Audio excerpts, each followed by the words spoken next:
Let's see if this works. All right, it worked. Yay. So here's an example of the login screen. So this might look familiar to all you World of Warcraft players. And even though that StarCraft 2 is clearly not an MMO, but we really felt like, you know what? Why don't we connect you into the service the moment you start playing StarCraft 2?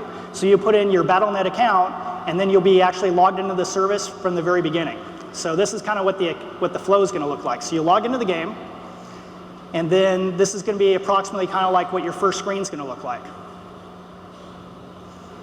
So you can kind of see right from the beginning, it already looks like you're in an online service. So you can see that you're going to be able to have access to like single player, multiplayer. We have this concept of these large widgets, like the campaign widget, which you can see. And then also on the right-hand side, you can see this concept of news, which looks a little bit like the World of Warcraft launcher, or might look a little bit like a website. So, you know, right away, even before you've played your first game, you're already connected into the larger community. And we really felt, again, you know, it's like we really are an online world these days. Like, is there anybody in this room that actually plays offline without being connected to the internet at all? So does that mean that you actually cannot connect to the internet on your computer? All the time? So college kids don't connect to the internet? Well, good to know for the, what was that, for the 5 people that just shouted, you'll be able to play as a guest in offline mode. All right, so let's continue. So if I'd press the single player button, you'll be able to see this is kind of an example of what the screen might look like. So you'll have campaign is kind of that largest screen. So we kind of assume that new players are going to want to play the campaign first. And then you also be able to play skirmish games. And then we have this new concept called challenges. And challenges are just these kind of really fun single player maps that are kind of going to teach advanced multiplayer mechanics. And they're also something you can kind of try over and over again and improve your time and improve your score and then be able to compare with your friends. So, and then to show you that also something else you get when you're able to be connected within, you know, if you connect right away, is that even when you're playing a single player game of StarCraft 2, you'll be able to access your friends list like this screenshot here. So even when you're just playing the campaign, any of your friends that are online, you'll be able to see when they're online, they'll be able to talk to you and everything else, which I really feel, again, is a huge value add for people that previously would have to log on into the multiplayer part of Battle.net, tell their friends where they were, and then go back and play campaign and, you know, be sight unseen again. So obviously we're going to have replays. So this is kind of an example of what the replay screen is going to look like. We're going to add a lot more features to replays. Like one of the features that we're adding, which people might want, is a rewind feature. They said it couldn't be done, but we found a way. All right. And then we also are going to obviously have profiles. So when you have a character, there's going to be all kinds of information about like achievements, your statistics, your match history. And the kind of the intent we have with the profiles, we want the profile to be useful for you as the player, but we also want it to be really interesting for other players to be able to browse you. And you can share it with your friends, and people can kind of see the matches you've done, be able to do achievement compares, all those sorts of things too. And obviously, we're going to have an achievement system.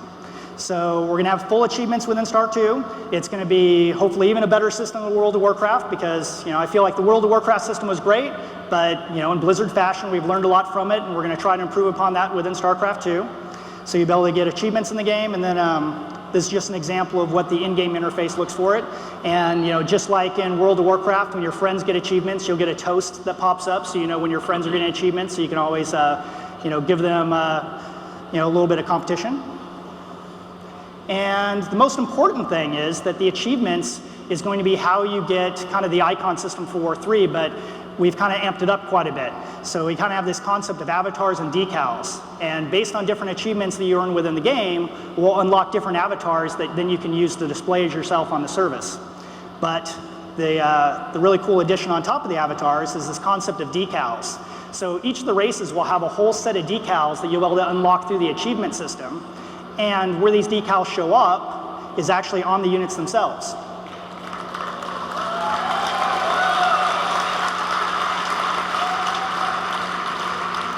So there'll be like all kinds of things you can unlock and all kinds of things you can kind of display to your friends. And it's also a system that obviously as we kind of continue the game, we can add more and more of these things over time. All right, so the first thing I talk about is the party system. So the party system is something that's been around in a couple other games. Most notably, obviously, we have a party system in World of Warcraft, and even though that game's a role-playing game, we didn't feel like there was any reason why we couldn't bring that over to Star 2. So it kind of works the same way as you would see in World of Warcraft. So you can invite somebody to your party. In this case, I'm being invited to a party. And if you look up in the upper right-hand corner, now you can see all my party members. So now we're in a party, and the big advantage of being in a party is we can talk with each other very easily. And the other thing is that we automatically go into games together.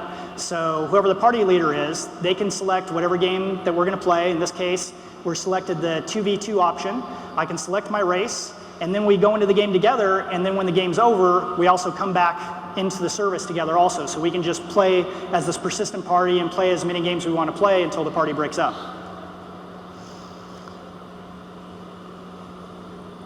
So this would be an example of once the game starts, waiting for other players, and then load into the game itself.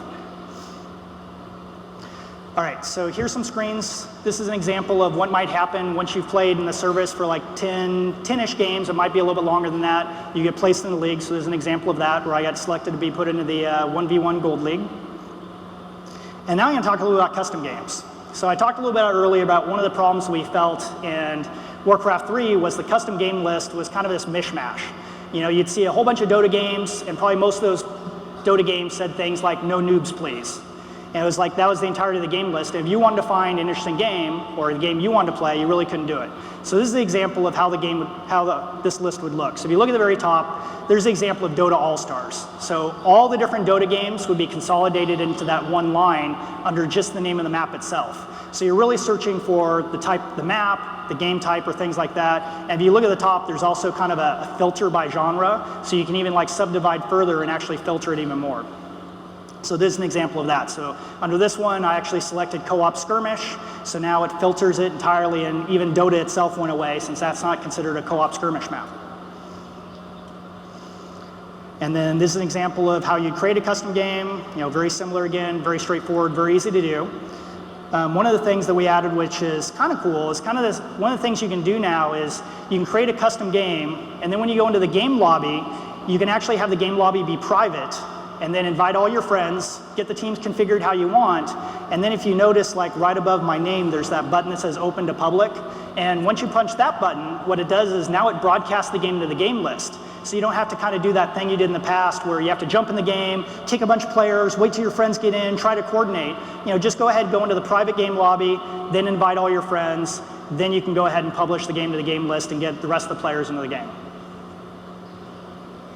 So this is an example. I already showed you the friends list within the game, but this is an example of what's going to look like when you're just kind of within the glue screens within the UI. And the chat's a little bit different than we did in the past. We've decided to switch the chat system over to more an instant messenger style chat.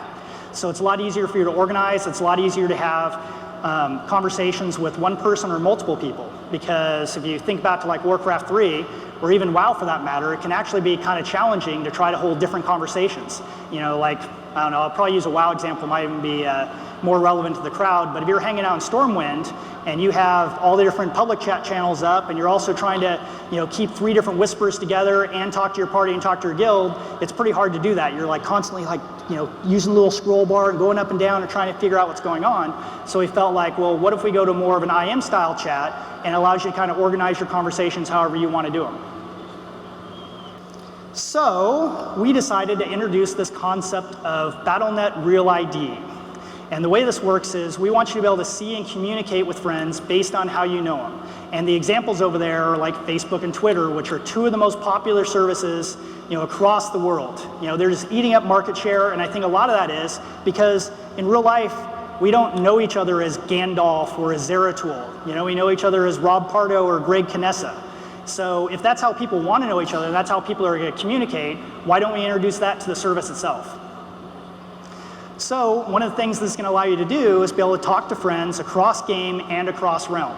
So if you're real life friends with somebody, it doesn't matter what realm they're on or what game they're on BattleNet, you're going to be able to communicate to them across all of those.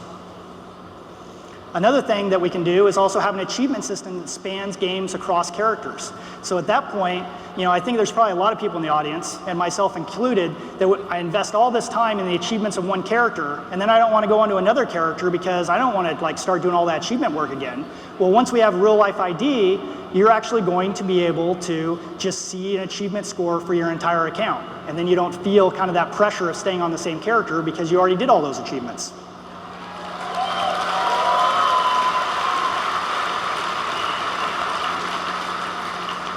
And this one, I think, you guys may or may not see the value of this today, but I really, really believe that this might even be the most important point. Just imagine this. Imagine that you have, again, a lot of real-life friends within the games you play on Battle.net or within World of Warcraft. You're going to kind of add all those friends, kind of like you might do in something like Facebook. Now, the thing about Blizzard is, we don't always release a lot of games like every year. So something might happen where you might come and play StarCraft 2, play the game for something like 6 months, and then, go and play some other games, which, by the way, is fine with me. It's okay if you want to play games that aren't Blizzard for a while, because I know you're coming back. But, imagine like a year later or something, you come back and play Diablo 3. Well, what's going to happen is all your real-life friends that you made back in Star 2 or in World of Warcraft, you're going to instantly know which one of those are playing Diablo 3, and you can start reestablishing those friendships and immediately start playing with them and have a friends network right from the beginning of the game. You don't have to start it from scratch.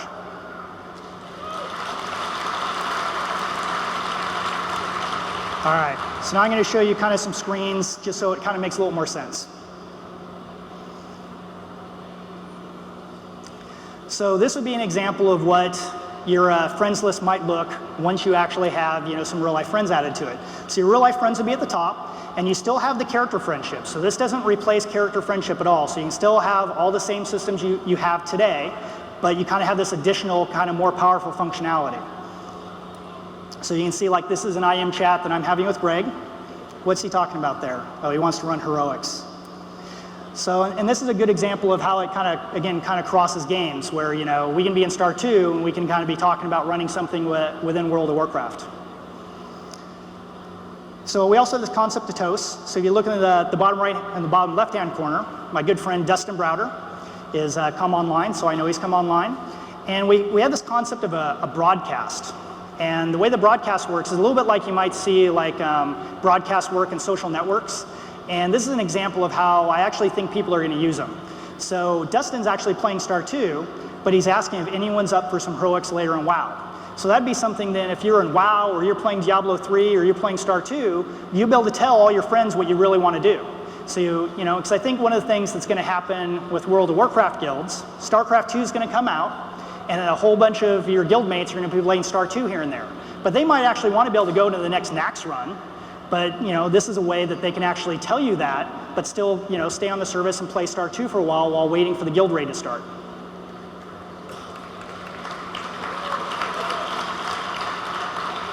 And here's the example of what the friends list is going to look like in World of Warcraft, because we're also going to be making the changes into WoW to reflect real life friends.